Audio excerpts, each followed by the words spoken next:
This is a production of PBS Charlotte.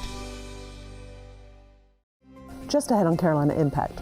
50 years of flower power in Huntersville. I'm Jeff Sonnier outside of America's largest greenhouse, where their business is growing the plants that you're buying. Plus, we'll meet an amazing team setting records in the world of Irish step dancing. And we'll sit down with a famous bluegrass guitarist. Carolina Impact starts right now. Carolina Impact, covering the issues, people, and places that impact you. This is Carolina Impact. Good evening, thanks so much for joining us. I'm Amy Burkett. We call Charlotte the Queen City because of its history, or Buzz City because of the Hornets, or maybe Bank Town because of all our big financial institutions. But how about Flower Town? Just outside of Charlotte in Huntersville is a greenhouse that's 6 times bigger than the Bank of America building, with more than 1,000 workers, where they've been growing flowers for 50 years. Carolina Impact's Jeff Sonnier and videographer Doug Stacker take us inside the biggest building you've ever seen. Or maybe never seen until now. Yeah, Metrolina Greenhouses is actually bigger inside than those hangars where they build the 747s. It's even bigger than the Pentagon in Washington. These see-through greenhouse walls stretching for nearly 2 miles down a 2-lane road. So how about a 50-year-old golden oldie to celebrate the golden anniversary of a success story that's homegrown in more ways than one? If you're picking out plants from Lowe's or Home Depot or Walmart, you're also buying from America's largest greenhouse right here in Huntersville. We were growing about 300,000 mums for the fall, and Lowe's said, do you want to grow 1 million of them next year? And we could have said no because there was a risk in doing that, but we said yes, and now we grow 10 million mums. In a building so big, it's not measured in square feet, but in square acres. From where you see to the end, between these poles, about 1.5 acres. This one building is about 50 total acres. We have about 200 total acres under roof at this facility. It all started 50 years ago as kind of a mom and pop flower shop and nursery. My dad, his big goal was, hey, could I ever get to 12 acres, I'd be set to go. Today, Metrolina Greenhouses is still a family business, owned and operated by brothers Abe, Michael, and Art Van Wingerden, plus another brother and 2 sisters, all following in the footsteps of their Dutch immigrant parents, Tom and Vicky, who came to America in 1971 with a green thumb, $5,000, and a vision that transformed their original hothouse into a future flower powerhouse. You know, our dad always said automate or stagnate. So he was very big into automation and what can we do to make the jobs easier for people. Yeah, if you go out in the greenhouse, we're very automated in the things that we do. Metrolina Greenhouses invented the original version of this automatic transplanter that nearly every big nursery business uses today. And once those individual plants are growing, they're moved hundreds, even thousands at a time by these overhead cranes to different parts of Metrolina's nearly 9 million square foot greenhouse. Then, of course, there's the watering.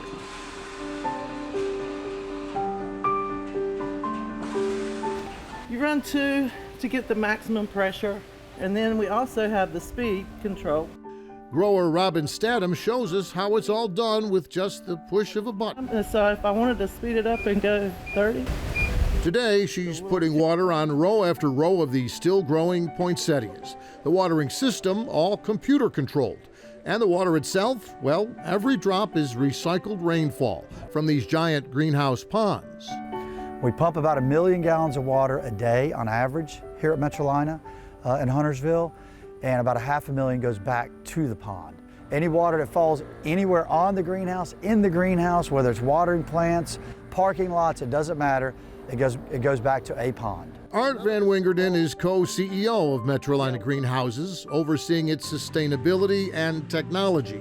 But not everything here at Metrolina is automated. Really getting that hand-on-hand contact and taking the plant, looking mostly under the leaves, John Mogan is an assistant grower at Metrolina, and his boss is Chief of Horticulture Ivan Chekarov. I don't think that will never change, the human interaction with plants and nature. We still have people that have to go and manually check roots, check for insects, and it's growing too fast, it's growing too slow. So all those things that we're the one actually doing and making those calls on a daily basis. Metrolina Greenhouses is also looking out for those smaller growers in the nursery business, not pushing them out of business, but working with smaller growers to share Metrolina's growing success. Like a lot of the mom and pop greenhouses or greenhouses that are 10 acres or smaller, what we've done with them is we find what they're really good at growing at. Co-Chief Operating Officer Michael Van Wingerden says they're just remembering their 50-year-old roots. Some people are really good at growing geraniums, others are really good at growing New Guineas, and we find that and find their niche and let them grow those for us.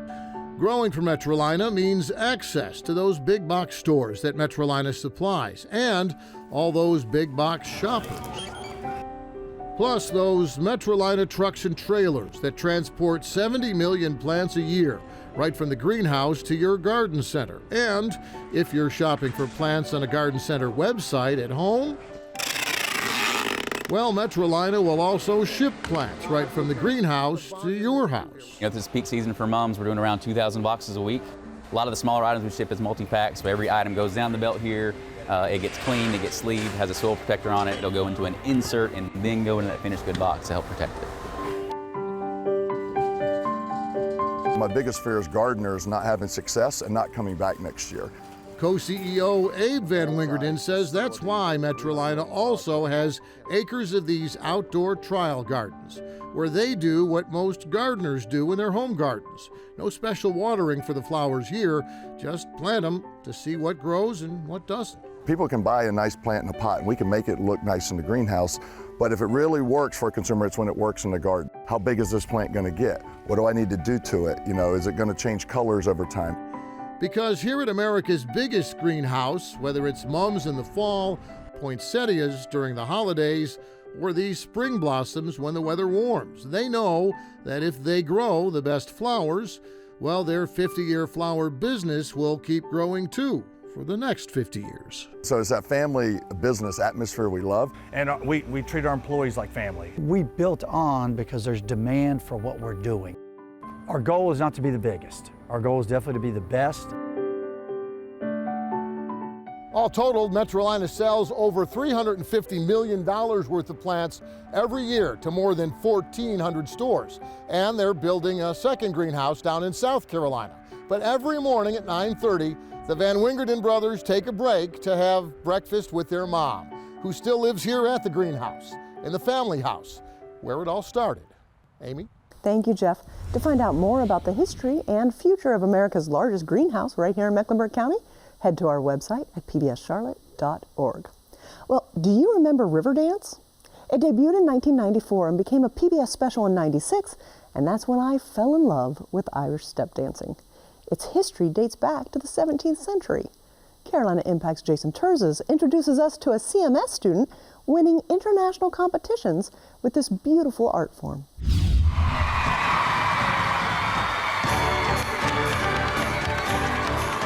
With their perfectly timed choreography and toe-tapping moves, Irish dance sensation Riverdance recently wowed audience members on America's Got Talent in promotion of their upcoming 2023 World Tour. And that same Irish spirit is alive and well in the Queen City. Watch the left foot there at the back. Keep it all the way out. That's it. From her name, Anya, to her hometown, I was born in Cork, Ireland. to her green shirt and red hair, Point them high now, point at the ankles. Anya Walsh That's it. Kelley couldn't Squeeze be the any more toes. Irish. That's it. And then my birthday is also St. Patrick's Day, so they think that's really, really cool. Immigrating to the United States in 1994, she settled in Charlotte. From the first time I came here, I loved it. In 1998, she opened the Walsh Kelley School of Irish Dancing. I probably have about 90 kids, 90 dancers here in Charlotte. And then we also have a location in Greensboro and Wilmington, North Carolina. Her students have danced in the St. Patrick's Day Parade and at halftime of Hornets games. But we also do a lot of community service. We do a lot of dancing in nursing homes and retirement communities, and obviously a lot of festivals. Keep the heels up now, Soph. That's it. Heels all the way up, up, up. Anya's students are, for the most part, teenage girls, but one of them, not fitting that specific demographic, accomplished something pretty special this past summer. Jack Lukey's road to the Irish Dancing North American Championship began 5 years ago, when he was just 4 years old, while on a family vacation in, where else? Ireland. But Cork was where we saw the Irish dancing for the first time, at a very small pub that we stopped in. Some dancers just went up on the stage, and then they started doing some really cool things, and I just really liked it. Jack just seemed to be mesmerized by the whole thing. Later during the trip, the family went to another Irish dancing show. This one, though, much bigger and more formal. Sure enough, you go in, you have dinner, they have dancers. I mean, Jack was completely mesmerized, enthralled by it all, and wanted to go meet the dancers after the show. For Jack, it was game on. That was the end of the trip, you know, so we come home and he just keeps hopping around the house. But it's been nonstop ever since he started when he was 4. The vacation may have been over, but a newly discovered passion was only just beginning. Okay, good job, Jack. Was just kind of dancing around the house and wanted to do it. He's a little boy, a hyper little boy, and he never liked to stand still. So instead of standing still, he would just dance. He would just keep doing it and trying to mimic what he had seen in Dublin.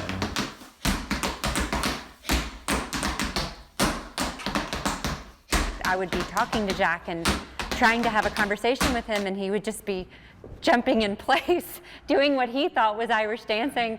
And so we thought, I mean, clearly this is not going to end after months. I, got on the computer and I was like, is there such thing as Irish dancing in the United States, and let alone Charlotte, let alone 10 minutes from our house. That search quickly led to the Walsh Kelley School of Irish Dancing. When I started dancing, I just tried to kind of get the hang of just a few basic steps. And from the very first day, I said, if this kid sticks with that, he's going to be a champion. Everything I told him to do, he was doing it and following direction really well. And I mean, it was clear to Anya, it seemed, that he had a little gift for it. So she said early on that he had good feet. Feet out, Jack, keep the feet out, left foot out. Learning all those new steps, it's really fun doing all that. It's like finding a whole other family, a whole other world of dancing that we had no idea existed. So then he went to a performance and everyone's like, oh, he's so cute. And then they came and went to his first competition and he loved it. And of course he did extremely well. After capturing the Southern Region Championships late last year in Greensboro, Jack qualified for the North American Championships this past summer in Montreal, Canada, with more than 3,000 dancers from across the globe. Each competitor had to perform 3 dances, featuring different styles of Irish dance. Jack's division had 18 competitors. We went in hoping he'd do well. I mean, we just, we kind of figured he may be in the top half of the group. Do you feel like you did your best? And he said, absolutely. I left it all out there, and that's all you want. I danced my hardest. The big countdown, top 10, top 5. And Jack was still there, and then it was the top 3. And then from the Walsh Kelley School. From the Walsh Kelley School, competitor 108, Jack Lukey! Jack Lukey, wins. And you're like, are you kidding me? Did that just happen? And it was just incredibly surreal. I didn't believe it. My mind was blown. There I am, that parent, yeah, it's my boy. Never did we expect this, but it's been truly a blessing. It's the first time a dancer from Charlotte has ever won a global competition, and just the second champion from North Carolina in any age group. You never know what's going to happen, when you travel, and that you might end up with an Irish dancer. So it's just pretty amazing. And for the Lukeys to think it all started with a family trip, one that has had a lasting impact to this day and beyond. For Carolina Impact, I'm Jason Terzis reporting. Wow, that's a pretty impressive young man. Thank you so much, Jason. Well, Jack's passion and success has prompted his older sister, Harper, into taking Irish dance lessons as well now. Well, if you've ever saw North Carolina's Hall of Fame bluegrass guitarist Doc Watson in concert, chances are you also saw Jack Lawrence. He's spent decades performing side by side with Watson all over the world. Back in 2019, we profiled Doc Watson in our PBS Charlotte Living History documentary, Country in the Carolinas. And this week, as we celebrate Carolina Impact's 10th anniversary, videographer Doug Stacker reconnects with Lawrence about what it was like sharing the stage with a musical legend.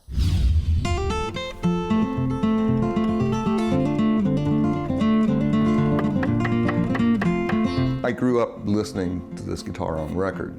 Was on the high, high holy day, the very best day in the year. I started playing with Doc Watson in October of 1983. For 27 years, just to the left of Doc Watson, Jack Lawrence was that other guitar picker who was on the road and on the stage with Watson for most of his legendary career. Jack Lawrence, he's an outstanding guitar player. His reputation is very low-key. Most people only know him as having been Doc's accompanist. He did everything for Doc, leading him around, getting him from one place to the other, and then playing the tar out of his music.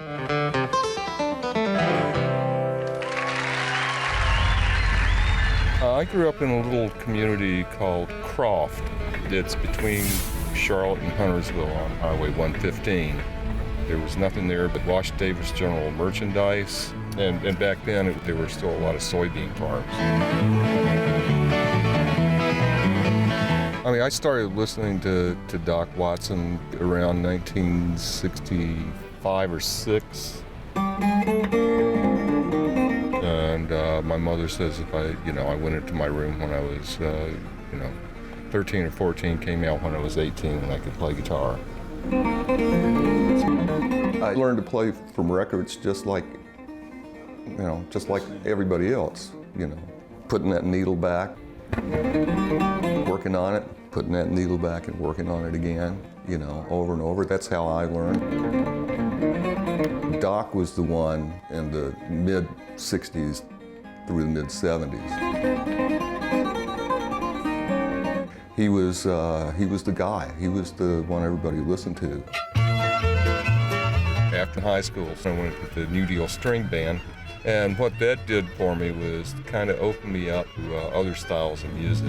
I've been here a month or more. I got a phone call from my friend Merle Watson. Just go to the airport tomorrow. I'll have a ticket for you. Go to Chicago and play with Doc for the weekend. So I didn't really know what to expect. Evidently, something clicked. He started calling me to fill in, and I just stayed on. This is a 1945 D18 Martin guitar that Doc used on his early Vanguard records, in the 1960s. Now, after I started playing with Doc, occasionally I would stay with he and Rosalie. We were coming in off the road. I got up one morning and went downstairs into Doc's music room. There was a guitar in the corner, and so I went over and I picked it up, and the bridge was half off of it and had 3 strings on it. But I recognized it as the guitar that I had on record covers. Doc was in the door and said, "What in the world are you doing, son?" Found this old guitar back here, and I think there's still some music in it. I think I can fix it. One of these days, maybe I'll give you this guitar. I've got a legitimate piece of musical history. It means my career. Jack has gone beyond what Doc taught him and has become his own musician. One of my records, too, it's called Tough Luck Man.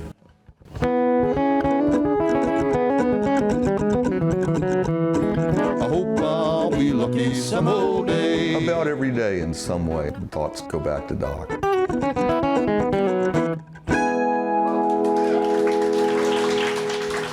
Thank you, Doug. On our website, pbscharlotte.org, you'll also find a link to our living history documentary, Country in the Carolinas, including our original Doc Watson story featuring Jack Lawrence. Finally tonight, can you think of something you own that is precious to you? Perhaps it's a family heirloom, a painting, or old doll? Over time, through age and use, those items that are so very important to us can become worn or broken. In Matthews, you'll find a business called Precious Restorations, whose specialty is bringing those items back to life. Tonight, we meet two artists skilled at making what looks old new again.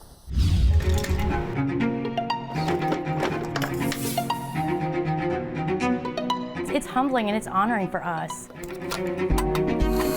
Most of these pieces we work on are priceless to the individual. I would say the majority of the pieces we work on are sentimental heirloom pieces. We want to make sure that we're giving due respect to the love that the people have for these pieces, but it's fun. So this piece came in Saturday? Yeah, Bob brought it in. Precious Restorations is an art and antique restoration service where we specialize in paintings, pottery, sculpture, ceramics, small furniture items, religious icons, expensive porcelain pieces. We really possess a lot of different skills. We fabricate parts or missing items, work with tile pieces, matching colors, blending colors. I do this because I love it. I love interacting with the people, but more importantly, I love that things aren't so disposable to everybody. And I think when you have an item that has any kind of value to you, whether it be monetary or emotional, it can always be added to or revamped or restored to make it look like something that will fit in whatever you want to have now. I don't think things should be so disposable. Most paintings have years and years of nicotine because everyone smoked years ago. Coal, soot, especially if they're antique paintings. So many people hung their paintings above fireplaces. So we clean the painting, and generally there's a stark difference, the before and the after. What we do is we clean half of the painting and take a picture so you can see a contrast. We work on very expensive pieces. We work on museum quality pieces. A lot of museums actually refer us to their clients. And then we put it together just like a jigsaw puzzle. And then we fill in missing areas, cracks, sculpt in missing shapes, sand away the excess, and then meticulously blend the colors. And the materials that we use and the techniques that we use, we modify for every single item almost. What one piece may be able to withstand as far as chemicals or techniques, another one may not. So we cater everything we do to each individual piece. Quite often, someone will come in with a very inexpensive piece and they'll say it's their grandmother's and I'll pay anything to have it restored. And I'll be honest with them, I'll say, well, you could probably buy 4 of these for the price that I'll have to charge you based on the time involved. And they just say, no, go ahead with it because the energy is in that piece. It's not in the new one that I'll buy on eBay. And it's so sentimental to them. We take it on and they're so happy with the finished product. That is amazing. I brought in a coat of arms from my mom's side of the family, probably about 8-9 years ago. It was damaged, it was vandalized. Turned out awesome. I think if your business Thank and your you. patience, You did a great job. some of the reactions we get from people when they pick up their pieces they're amazing. I mean, people tear up sometimes, they get very emotional, and that's very gratifying, honestly. It feels better than getting paid for the project. It really is. It's a nice feeling. It makes me feel like I'm giving back something to the world. People will bring in items from their childhood. I've had elderly women will bring in their dolls from their youth, and throughout the ages they've decayed, and they want to present them to their daughter or their granddaughter, so they need to be restrung or fingers are missing. One of the aspects of this business that kind of helped evolve a part of me is just the interesting items that come in, and it gives me a chance to dive into new things all the time. The painting in front of me is an example. I've done several of these, but I don't know this artist, so I get to go through the process of learning about them. We don't just take the pieces, fix them, and give them back. We like to educate ourselves on anything that we're not familiar with.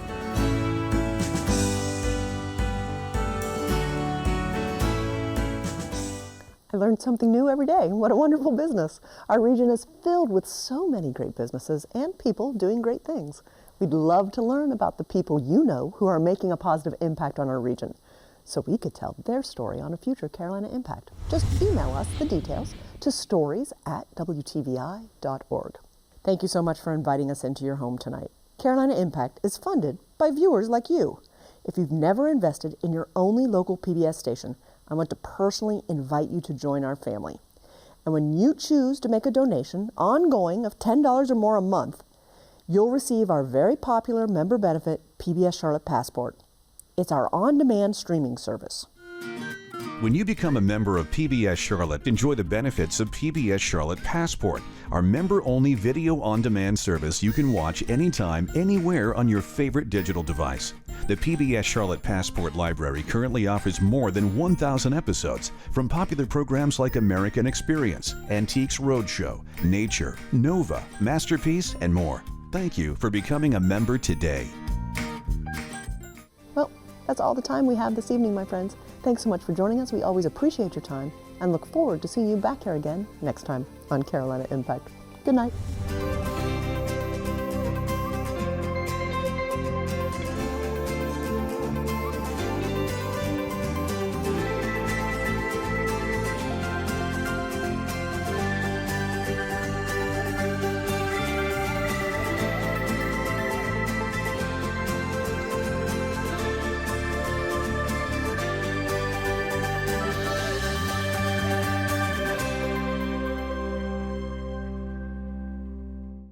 A production of PBS Charlotte.